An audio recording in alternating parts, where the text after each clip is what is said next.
Welcome to Chelsea's Vocation. Chelsea raised two children on the autism spectrum, Justus and Noey, into adulthood. They're the reason why she can't help but smile when she recognizes autism in another human, especially a child.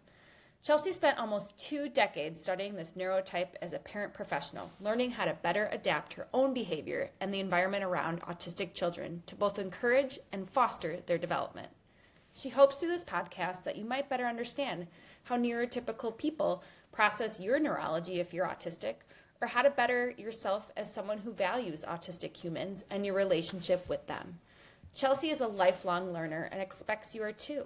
So don't hesitate to reach out to her through social media comments or the contact form on our website with your own insights. If you're coming to this podcast after the first 5 episodes, you may want to go to the show and review one or more of those foundational episodes to know where she's coming from. Either way, we're glad you're here now.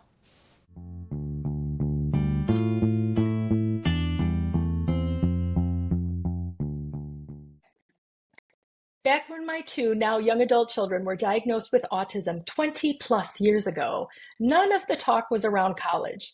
Temple Grandin, who herself was diagnosed as a young child but seemed like an anomaly when she first started advocating for herself and other autistics in the 1980s, was the only actually autistic person I had heard of. I loved the way Dr. Grandin explained the autistic brain and how she herself was portrayed by Claire Danes in the 2010 original HBO movie Temple as going through doors. Temple was willing to go through door after door to new experiences, but frequently had the door slammed shut by someone else. Between Dr. Grandin's body of work and hearing inclusion specialist Paula Kluth, a Wisconsin native herself, talk at enough autism conferences, I began to dwell in possibility for my children.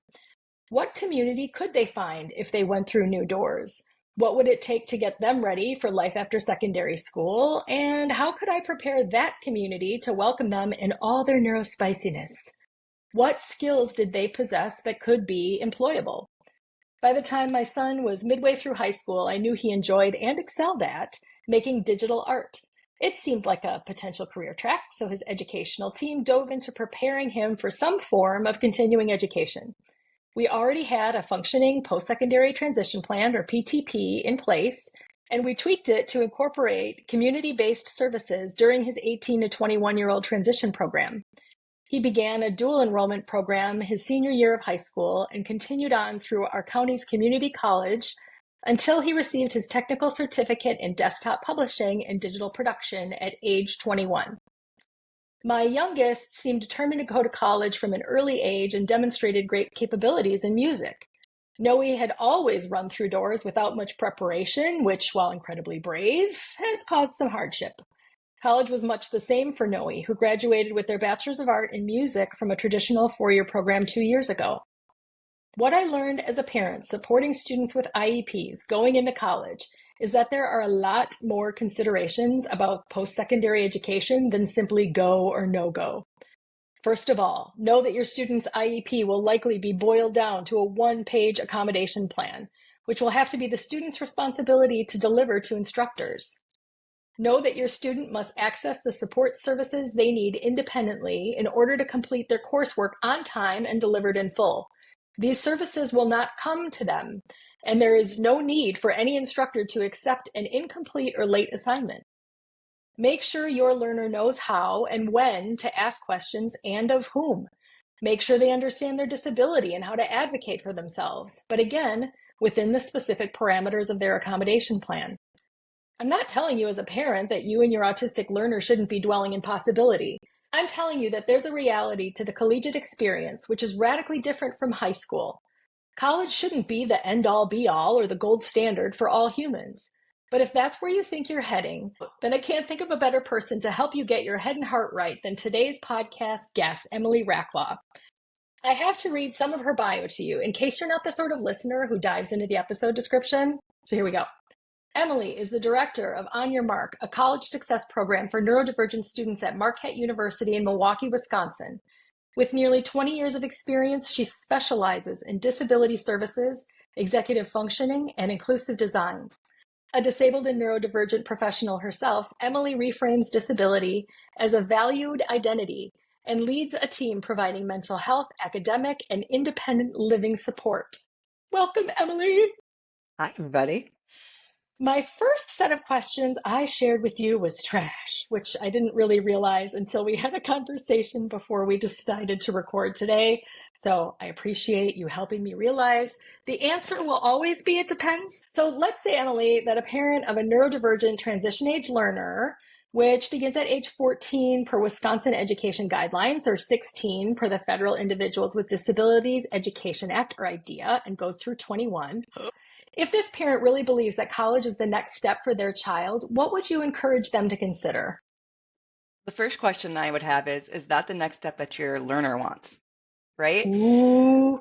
So something I realize that in the job I do is that a lot of students I work with think school is just what you do, right? From the time you're 4 until you're 18 or 21, this is what I do. I get up, I go to school in the morning. And so if someone goes, yes, please do more of the same, what is an autistic person going to say? Chances are, I mean, my brain goes, oh, yes, please, more of the same. For me, I would love that. I know school. I know how to do school. Is it something they want to do, or is it something you think they should be doing? Not to say college isn't great and people aren't capable, but that's like the first question I think of. The second thing I want people to consider is the reason you're saying college is the next step because they're so smart. I am one of the smartest people I know, but I also can't remember to brush my teeth every day. I also lose my keys and have to have signs around my house to remind me to do those things. I also have so much executive dysfunction that without my supports, I look very incompetent, right? What are those things that your student has aside from intelligence that's going to help them thrive in the university setting? And for all of those of us who have gone to college, college isn't just about going to class and getting smarter, right? I barely remember class. I went to class, I promise. Um, but what I remember the most was connecting with people and doing the adventures, maybe getting into a little bit of trouble, good trouble, but studying abroad. Those are the things I remembered about college. And when you think about what's next for your kid, what do they want out of life? What experience is it? Is it just because they have a degree and all your friends' kids are doing it? Or is it because there's something that they want to pursue? Oh, girl, you hit me in all those parental feels, right? Because I remember as a parent just really thinking, like, okay, my son is in school mode. He's developed this really great stamina Hmm. for being able to be a learner with breaks for several hours a day. Do I really want him to no longer be in that I'm a learner mode? And Hmm. I think I considered that perspective in a vacuum without considering everything else, mostly because I didn't know what I didn't know. Like I didn't know that his IEP would end up a single page. And what is that going to mean for him? He has to introduce himself as someone who's autistic, who needs supports. I don't think that he was ready for that yet. Well, another thing is thinking about the little things we do as parents. Like I'm raising a neurospicy teen boy, and I think about like, am I waking him up every morning? Is he doing that independently? Am I putting out his medication? Is that why he remembers to take it every day? Or is it because he knows he has to take it every day? And he knows where to locate it? All those things that help us be successful. And as parents, what are we doing to help them get ready for those next Mm-hmm. steps when we're not there? I think that was such an eye-opening thing for me as a parent is when we were doing my son's post-secondary transition plan. And if you're doing that document right in the state of Wisconsin, there's like literally 400 questions. And it's things like, is this something they do independently? Is this something they do with school support? Is this something they do with parental support? There were so many of those things that I'm like, oh my gosh, in order for him to be in the community, he's going to need to be able to either know how to do these things independently or know how to access the supports wherever they're at to be able to do things like that. Supports that where in the community are those available, or what natural supports exist that aren't me as a parent?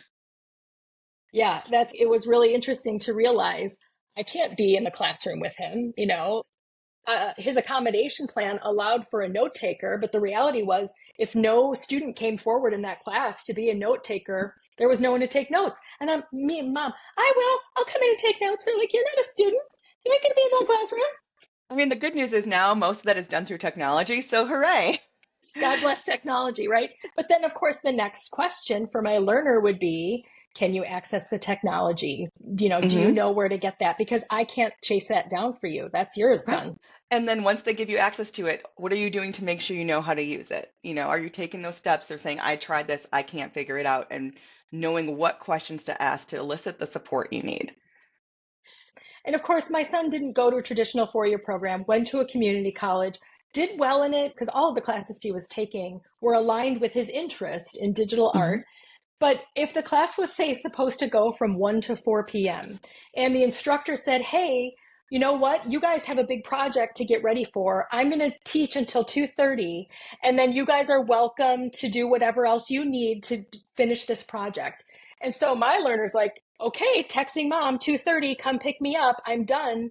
And then we get in car and realize, oh, Justice really should have stayed and asked the questions. He should have stayed and figured out whether from his peers or from his instructor how far along he was in this project that was due eminently so that he could be successful. Right.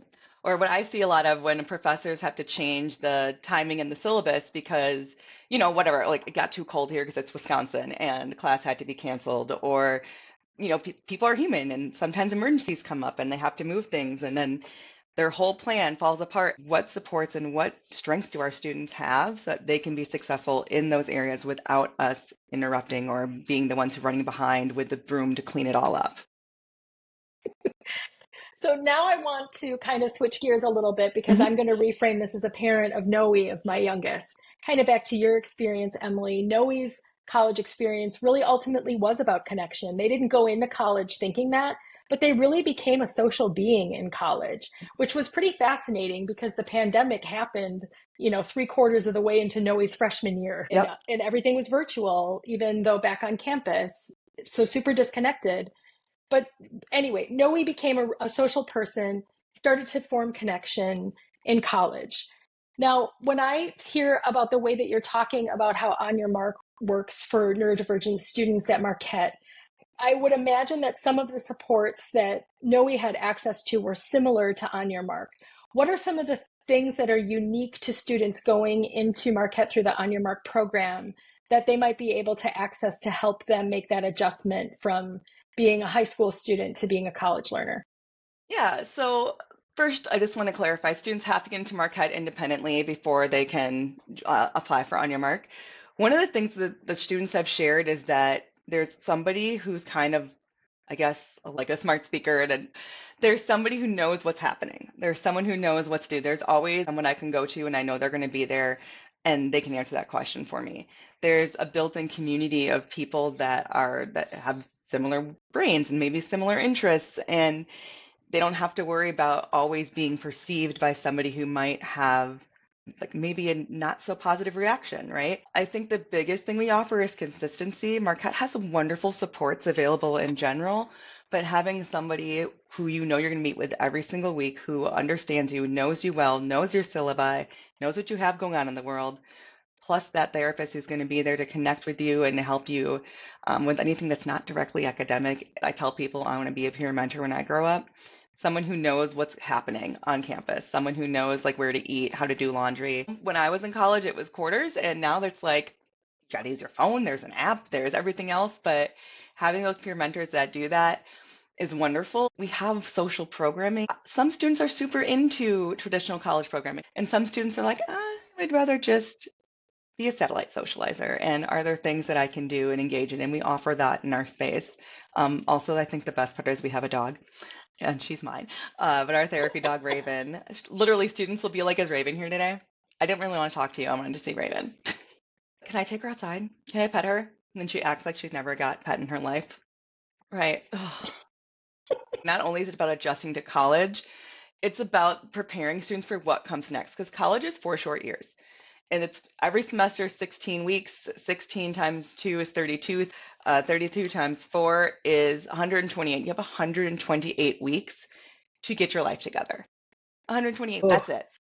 And I think that's what makes us a little bit different, being able to have that wraparound support in one place where we do help students navigate Marquette as a whole, because you are a Marquette student, but also it's the comfort of that team that you know. It's similar to supports you've had in that high school, but slightly different again because we have expectations because you're an adult. But really, we know, like I said, 128 weeks. from the time you start college until the time you finish. And we want to make sure wherever you land first, like you feel comfortable and you're ready, and whether that's grad school or law school or a full-time job. Oh, that's a really good point. As I'm sure you've seen, a lot of students will come in thinking they can get it done in 4 years and carry a full class load, and that just might not be the case for every learner. Yeah. But it makes me curious, if you see a student struggling, do you help them kind of come up with a plan B? Like maybe this isn't working for you. What does that look like? Our second semester of their first year of college, we have our career exploration seminar where we really do a deep dive into, okay, you're a semester in, you've been trying on classes, let's figure out if this is really what you want to be majoring in and what you want to do with that. Humans in general get confused about the difference between being really interested in something and having to do that for a living. You know, like I love to sing, I love to play music, I love my dog. But if someone had to tell me specifically what kind of music I had to play all day long, I don't know if I would like it. I think if there was an opportunity to marry those two things, great, but also considering what am I good at, what am I interested in, and what it would look like to do that for a living. And I think like that's the place to start. That's something people have to really think about. That's good because if you have to readjust, in fact, I was just talking to a 20-year-old Yeah. recently, and she went to college to be a special education teacher. And then when it came time for their student teaching, like it just did not go well. And they ended up changing their major to history, you Yeah. know? And so now, okay, so now let's have a conversation. You were on this track that led to a super specific path to employment. That's no longer what you want to do. How do we readjust? And I Yeah. would imagine with neurospicy kids, that can be not only an important conversation, but also needs to be pretty black and white. I think something else to consider is all students know about school is I do one grade a year, right? College is not compulsory and there are time limits, but it's not like, oop, if you don't finish in 4 years, it's the worst thing ever. There are even some majors that are designed to take almost 5 years. And so thinking about what makes sense for you, what's going to give you the best outcome to have the best employment opportunities, consider that timeline. And for some students, that's 5 years. For a lot of students, it's 4 years. For some students that I work with, you can add a fifth year and you get a master's degree depending on the program. So for a lot of students, they'll do that and then go to the workforce. Like again, it depends. And it depends not only on the student, it depends on the major. Like engineering majors, it's just a heavy major no matter where you go, right? Mm-hmm. And maybe it might make sense to take 5 years to do that instead of doing 4. I know when we talked last week, you put a statistic out there that I had always kind of believed in my brain anecdotally, and you said it out loud, but you said something about a 30% delay. Can you Yeah. talk about what that 30% delay is a little bit and why parents and students should be thinking about that as they're considering college? Yeah, so like the brains are just actually different for neurodivergent folks. And there's like a 30% delay in terms of maturity, right? So we have 18-year-olds going off to college who maturity wise might be more like 16. I'm bad at math, so don't quote me on that. And if you're thinking about that, what might that look like? What supports might your student need? I'm 43 now, and people are always like, no, you're like maybe like 20s, early 30s. I'm like, bless your heart, you're a beautiful liar. But yes, we catch up eventually. Like we catch up. Point being, with that delay, thinking about what additional supports and structures might need to be in place because otherwise we're not setting people up for success. I think that's so important for parents to remember, especially if those parents are neurotypical. When you think about what you were doing as a 16-year-old, and then maybe you did go to college at age 18, but you weren't ready for college when you were 16 either. My husband and I are Gen Xers. For some reason, we have this inflated image of what our generation accomplished. We think that we were just killing it by the time we graduated from high school. You We know, nailed everywhere all the time. And so I think we tend ethically, to forget that. Like we forget that as grown-ups. What we did 20 years ago somehow seems like ancient history, and all we remember was our successes. okay, here's the other thing though. There's dignity in failure. And so many times, parents of the students I work with have not allowed their students to fail. Something goes wrong, and it's easier to run behind and clean it up so the student doesn't get dysregulated, so the student doesn't feel left out, or whatever it is. And at the same time, they're not experiencing failure. And sometimes the first time something doesn't go right and there's nothing to clean it up is university. And it might be something as little as they overslept by 5 minutes and don't know what to do. Or for the first time, they failed a test and the teacher and the professor wasn't saying, okay, you can retake it to get a higher grade. There's dignity in being able to try something on and fail epically. I'm not Oh, saying let your kid get in an awful car accident, right? I'm saying your kid can go and it's okay if it doesn't go how it's planned. I love that. There's an essay of the dignity of risk that was written by a person with a disability to say, look, let me do the things. Let me use that knife, even though I might cut my finger. Did you ever cut your finger when you used a knife? Of course. When kids learn that they can make mistakes and pick themselves up and dust themselves off, that's how they figure out they can do hard things. And I think, especially with my son, I was the parent who was constantly mopping up after him. And he had his first class his senior year in high school in this community college, and we didn't read the syllabus ahead of time. I didn't think that that was important. The syllabus was shared with him ahead of time. It was in his email inbox. And he didn't check his email for college. He was just checking his email for high school, right? Because Mm-hmm. he was not equating in his brain, I am both a college student and a high school student. So then when he shows up on the first day of class and he didn't have the assignment done, guess what grade he got in that assignment? He got a 0. And here's me, oh, sorry, it's my fault. We didn't read the syllabus ahead of time. And that instructor, bless her heart, was giving me a lesson as a parent. And this isn't your failure. This is Mm-hmm. your learner's failure. And he will just have to make up for it the best that he can. And that was so powerful for both of us. When you are starting college, you're still a baby adult. You're like a toddler adult. And so people are going to make mistakes and people are much more forgiving of an 18, 19, 20-year-old failing than a 30-year-old. I mean, I used to say that college, it was a great place to fail with a soft landing, right? If Mm-hmm. you go to your job and you screw something up royally and you cannot perform your job's core functions, you'll probably be let go. And that Mm-hmm. could be super devastating. When you go to college, if your mindset is, I didn't get an A, which means I didn't do it, I'm asking you, what did you learn from the class? Learning Oh, something and getting a good grade are two different things. Right. I have students gotten 4.0s for most of college, and if I ask them what they learned in that class, they can't pull it out. When it's something for your major, I'm glad you're performing well. But there's something you need to be doing with this information that people are going to expect you to be able to do with once you graduate because you are majoring in this field. we've talked a lot about the parent perspective as learners are getting ready to potentially go into college, if that's kind of where a parent and their learner have decided what comes next. And the reason I really wanted to focus so much on the parent perspective in all of this is because that's what I was. It was my parent perspective. For some reason, I thought being a legal guardian gave me special privileges. My kids having an accommodation plan gave me special privileges. Can you just kind of get parents in the right frame of mind? What role should they be playing while their learners are in college? Well, I think the important thing to remember is that it's a different law that guides college, right? So college is under ADA versus K-12 being under, IDEA and 504.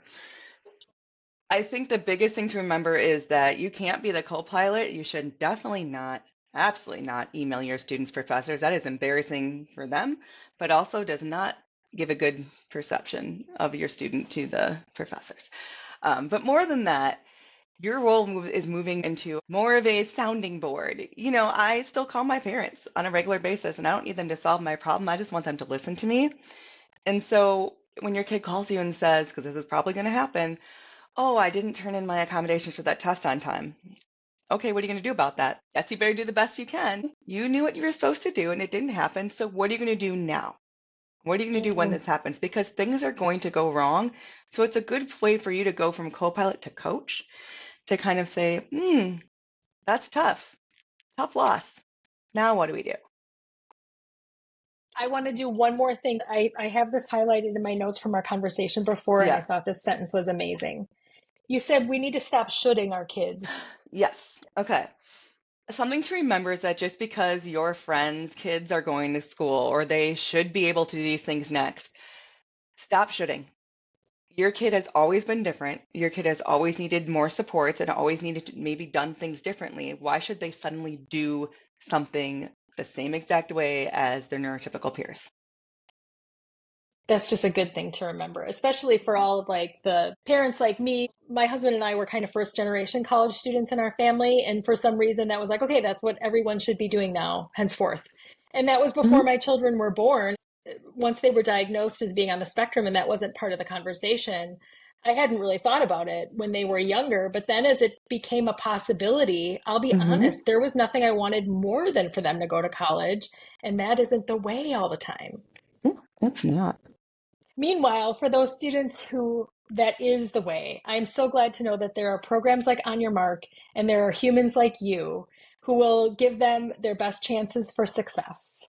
So thank you for doing what you do, and thank you Mhm. for your time today. Thanks for having me. Thanks for joining us for this episode of Chelsea's Vocation.